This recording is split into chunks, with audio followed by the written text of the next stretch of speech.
It's Monday, and that so happens to be the day that I like to talk about monsters. Hello, and welcome to Monster Mondays. I'm Jeff Arbuckle, co-host of the podcast Film Seizure that you can catch each Wednesday at filmseizure.com or at a number of podcast providers online. For this month, we're off to the decade that started the 21st century with 2000's Pitch Black, directed by David Twohy. Now, Twohy has a little bit of history with Film Seizure, as he wrote 1989's Warlock, which was one of the very earliest episodes of Film Seizure. And we also covered 1988's Critters 2 and 1993's The Fugitive, both of which he co-wrote.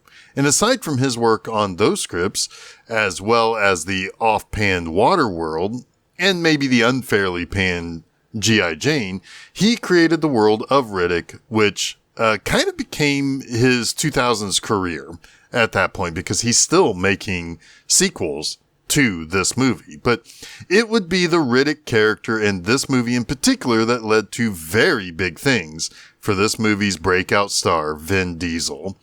Now, Diesel was born as Mark Sinclair in 1967, and he got an uncredited role in the 1990 film Awakening, starring Robert De Niro and Robin Williams. That movie was nominated for Oscars, but Diesel didn't really get anywhere with it. He struggled for most of the 90s to get any kind of foothold in acting. I mean, yes, he did star in a pretty hilarious Toy Fair commercial for the toy line Street Sharks in 1994. And it's hard to believe that that didn't get him anywhere, but however, it was Diesel's own short film that he made, Multifacial, that somehow came across the desk of Steven Spielberg, and that led to the director casting Diesel in 1998's Saving Private Ryan, the movie that should have won Best Picture if not for the Weinstein shenanigans of Miramax, but I digress. Private Ryan did lead to Diesel getting a very memorable voice role as the Iron Giant, another movie that we covered on Film Seizure.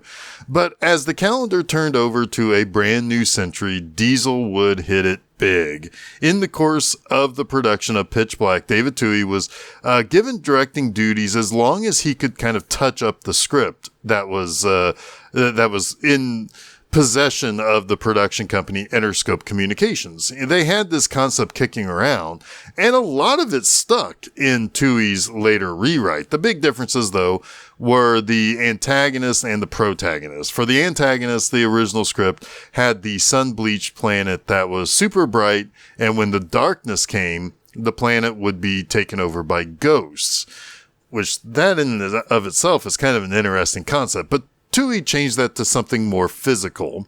As for our protagonists, there are technically 3 lead characters who all had a shifting arc from start to end, which Twohy said led to some ego issues, but that was not necessarily a bad thing in this instance. He felt that it made their performances and ultimately this movie a little bit better. Now, you might have heard that Vin Diesel sometimes has clashes with that whole ego thing, but I'm not here to say one way or another, but I will say that the next year after this movie made a little bit of an impression. Vin Diesel got the role that is still writing checks for his entire life. And yes, of course, I'm referring to the role of Chris Varick in Boiler Room. I'm talking about Dominic Toretto in the surprise hit of the summer of 2001, The Fast and the Furious. While it's safe to say that The Fast and the Furious was initially Paul Walker's franchise, as he was the hero of the first 2 entries, it was after Dominic Toretto made a cameo at the end of the 3rd film, Tokyo Drift, that the tides shifted to be more his series, or at least side by side with Walker, before Walker passed away. Rob Cohen, the director of The Fast and the Furious, made Triple X and cast Vin Diesel as a brand new kind of spy. As much as the Fast and Furious movies made Vin Diesel one of the top action stars of the century, it also made a huge impact on Marvel movies as well, because James Gunn cast him as the voice of Groot in 3 Guardians of the Galaxy movies, an animated Groot series, a Guardians Christmas special, and 2 Avengers movies, and Thor: Love and Thunder. So, Vin Diesel's obviously the big breakout star of this movie and the primary reason to watch this movie, even though initially it was Radha Mitchell and Cole Hauser who was really the initial stars of this movie in terms of the original marketing and all of that. Riddick was just this kind of enigmatic character that fit into this sci-fi horror film. But on board the Hunter Gratzner, a spaceship 22 weeks out from their starting point and just barely over half their total expected travel time to their ultimate destination, we have on board a group of commercial passengers being transported in cryogenic sleep, along with the 3-person crew. The ship drifts off the normal traveling shipping lanes and is ultimately struck by several micrometeorites, which causes the ship to start losing air and get caught in the gravitational pull of a ringed planet. The ship then crashes on one of the moons, leaving only the docking pilot, Carolyn Fry, from the crew alive, and most of the 40 passengers have also been killed. The remains of the crew, or of the passengers rather, are Imam, a Muslim preacher on his way to New Mecca along with his 3 young pilgrims that he's escorting, a teenage kid named Jack, prospectors Shaza and Zeke, a merchant who deals art named Paris, a law enforcement officer Johns, and the prisoner that he's transporting, Richard B. Riddick, who recently escaped from a maximum security prison. Now, the planet is bleached, or the moon, I guess. It's both a kind of moon and a planet, as it also has a breathable atmosphere, but it is bleached with sunlight. In fact, it's almost like there's no sky at all with the brightness of sunlight. And that's because there are 3 suns beating down on this otherwise barren, sandy desert of a world.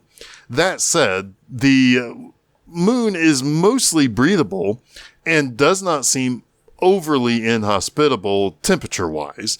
Now, as the survivors suss things out, Riddick escapes. Johns, Fry, and some of the others go looking for him, and while looking for Riddick, they discover a graveyard of these giant creatures that have seemingly been eaten, not simply died naturally from the lack of water. And they also discover an encampment that seemingly had water and a spacecraft that they could potentially use for escape. This was clearly some sort of a human colony or the start of a potential colony or a staging ground of some sort, because the little skiff that was left behind does look like it is something of a transport for either scientists or for military. It's not necessarily known what was the purpose of this encampment, because all of the stuff has also been abandoned. But back at the crash site, Zeke, who was digging graves for the dead, discovers what appears to be a tunnel and is mauled by something that pulls him in. Riddick is blamed for this by Shaza, who helps Johns recapture him. But Riddick explains to Fry and Jack that his eyes were surgically altered after he was put into a prison where he was told he would never see sunlight ever again. Another prisoner, he says, for a box of menthols, did the surgical alteration. So he can see very, very well in the dark, but must wear a pair of dark goggles as he is very sensitive to light. And he also tells Fry that he didn't kill Zeke and that they need to look deeper into the underground caves for what did.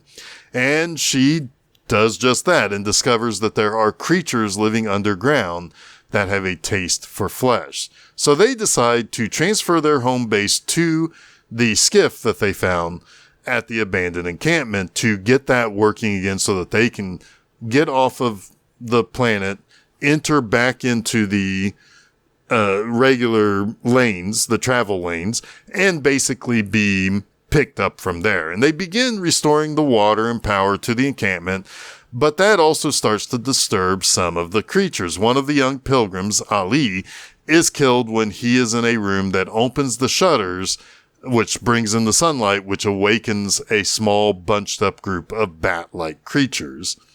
He's ultimately swarmed and killed, and Johns figures that the creatures seem to like darkness, so they need to stick to the daylight. But Fry discovers that every 22 years, there is a massive eclipse as the moon moves behind the ring planet, and the next one is imminent. Now, during the course of preparing the ship for escape, it's discovered that Johns is not a law enforcement officer. Instead, he's actually a bounty hunter, and he's also a heroin addict. And he also has a pretty massive hate boner for Riddick, which makes him almost as untrustworthy as he claims Riddick is. Now, the eclipse comes as Fry expected, and the moment that the planet is drenched in darkness, they hear and see the creatures pouring out of the underground caves.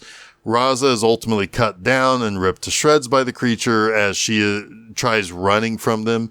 Riddick figures that it is possible to survive the swarm that flies over them by laying flat on the ground.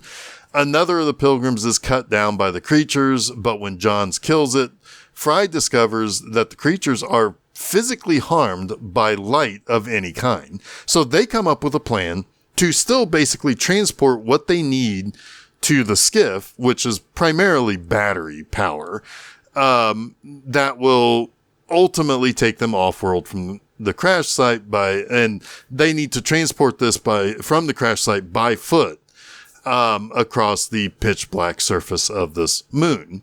Now, there are some really cool shots in this where they wrap themselves in stuff that is illuminated and the creatures, basically parting the way like it's the Red Sea to stay away from that light. And it also, when Paris gets caught out away from the lights, in another cool shot, uses his lighter and a mouthful of booze to reveal that he is completely surrounded by the creatures. Now, shortly after, Riddick reveals that they are at greater danger because Jack, who's only disguised as a boy to fit in, is actually a girl, and she's menstruating. So this gives Johns the opportunity to bargain with Riddick away from the rest of the group, suggesting that maybe Riddick could hurt Jack, while Johns explains to everyone that it's for the best that they use her as bait for their continued survival. Riddick is not this type of guy, so he and Johns fight it out, and he slashes Johns to ultimately be left for the creatures to swarm and eat. And as they try to move through the canyon near the encampment where they're headed, the creatures begin killing each other. And this leads to the last of Imam's pilgrims dying and a sudden rainstorm breaking out that is quite a bit of a danger to the last of their flames, protecting them from the creatures. So Riddick hides Fry, Jack, and Imam in a cave and sets out for the skiff alone.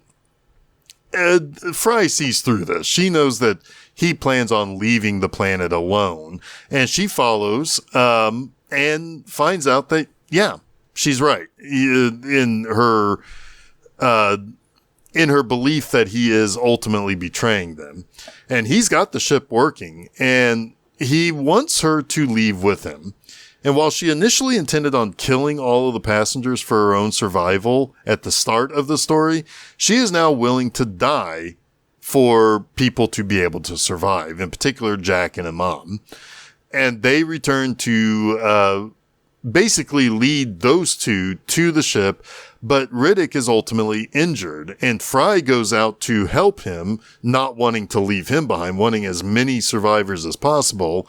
And as she's leading him back to the ship, she is ultimately stabbed by the creatures and is pulled away to be eaten. So that just leaves Riddick, Imam, and Jack to get off of the world. And Riddick lures a ton of the creatures to the ship by turning off all the lights. And when they cover the ship, he uses the thrusters to incinerate as many as he can out of revenge for killing Fry, ultimately.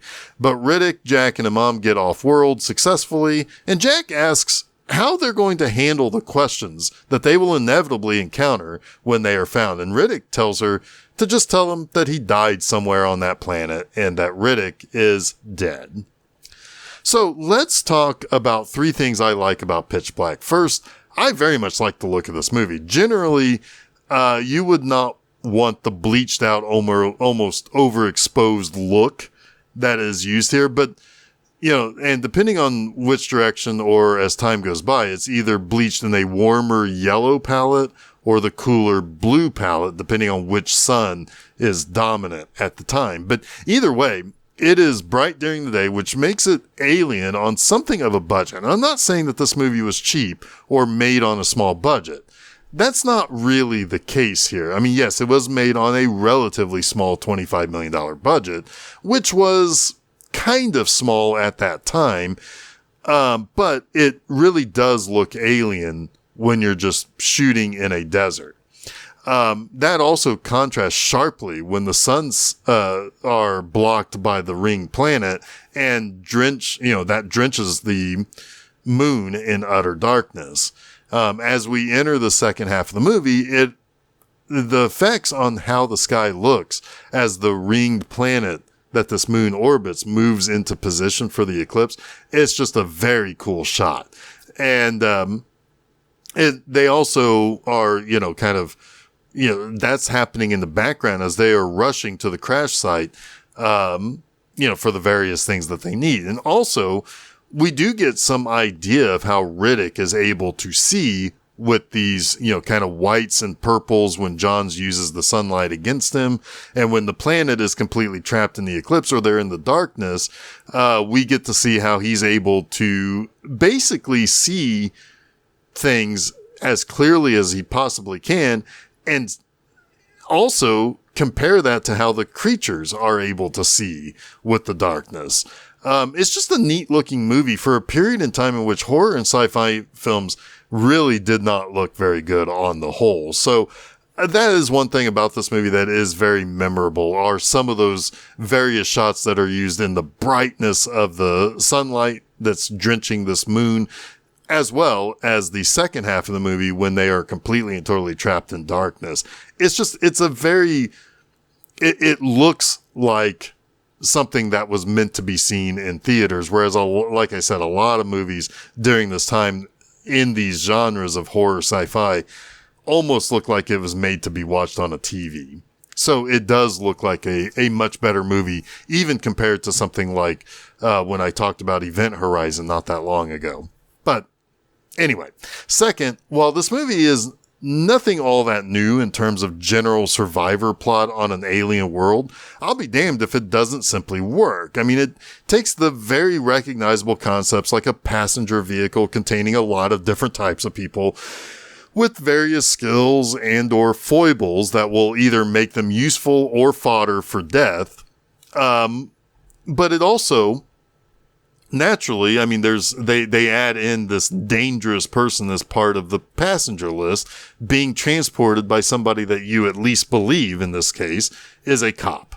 Now, sometimes, you have someone who is a criminal, and sometimes you have a medical patient that's being transported that adds that tension. But whatever, Pitch Black goes for the former. And I think that makes this interesting, because it's that our lead trio of Johns, Fries, and Riddick are all flawed. I mean, obviously, Riddick is indeed a killer. He does not deny that. He's not being improperly imprisoned. I mean, he is a killer. He murdered people. But Johns is a liar and an addict. And he seems almost singularly focused on killing Riddick, even if it means these other people also have to die on this planet. But Fry is on a redemption arc for her own guilt over nearly killing all of these people that she is now tasking herself to try to save. The better, or at least less problematic characters are not actually our leads. Keith David is very good in this as this really kind preacher who is likable, but he's not one of the core trio. He doesn't really have survival skills outside of praying and Allah will make it all work out. Or so, yeah, we have some characters who have a little bit of dirt on them leading this rescue mission, with Fry really being the one character on the redemption arc, and Riddick using his skills and ability to see in the pitch black to serve his own survival needs, but also help out with the others too. He has no reason for these people to ultimately die. So yeah, he's using that, but, he's using those skills to help the others. But this movie is not covering all that new of ground, but it does it well enough to stand out as a fairly compelling sci-fi thriller. Third, as much as I think, speaking of compelling, Radha Mitchell has that really compelling arc in this movie, I really do have to give this third like to Vin Diesel. If Schwarzenegger playing Conan the Barbarian showed that he could be an action star, and the Terminator proved that concept, then Pitch Black showed that Vin Diesel could be a big star, and of course the Fast and the Furious proved that. He's kind of one note in this, and frankly, he's been kind of one note for most of his career, even up to only ever saying one line as Groot in the Marvel movies. But so he is kind of one of those actors that, who, if you hire Diesel for your movie, you are not asking him to be anything other than Vin Diesel. But that's okay. He's kind of playing this criminal with something of a pure streak in him, if not a heart of gold. Just like he would play Toretto in the Fast and Furious franchise. But he's absolutely not interested in killing everyone around him like a rabid dog that Cole Hauser's Johns says that he basically is. Nah, he'll kill to stay on the run and out of captivity, but he's also well aware that killing all these people will not improve his own survival chances. So yeah, the Riddick character is interesting, and it makes sense why there are sequels. And yes, he does ultimately seemingly plans to leave everyone behind, but he needed those other people up to that point. So again, he is interested in his own survival, and he will allow for death to happen for his own survival. But again, he's not that rabid dog that Johns says he is. So, but yeah, this is also coming off of him being a very good supporting character in the Excellent Private Ryan movie. So yeah, we're seeing the proof of concept of what Vin Diesel could be kind of play out here in this movie. And it's easy to see how this guy was going to be a star once this movie found some success at the box office and ultimately on home video, where I think it's now kind of more of a cult. It has reached a kind of cult status. But that wraps up this week's Monster Mondays. You can catch new episodes of Monster Mondays each Monday afternoon at filmseizure.com. But don't forget to follow Film Seizure at Facebook, Threads, Instagram, or Blue Sky. You can also subscribe to Film Seizure to get both that Film Seizure podcast as well as Monster Mondays at your favorite podcast providers, as well as YouTube, where we also upload these episodes. But you can also check out my website, bmovieenema.com, to read new reviews every Friday morning. Next time, it's a modern adaptation of a classic Richard Matheson book in which a man left all alone with his dog are there to battle and try to find a cure to a virus that turned the human race into a mutant vampire civilization in 2007's I Am Legend. Until next week, stay spooky.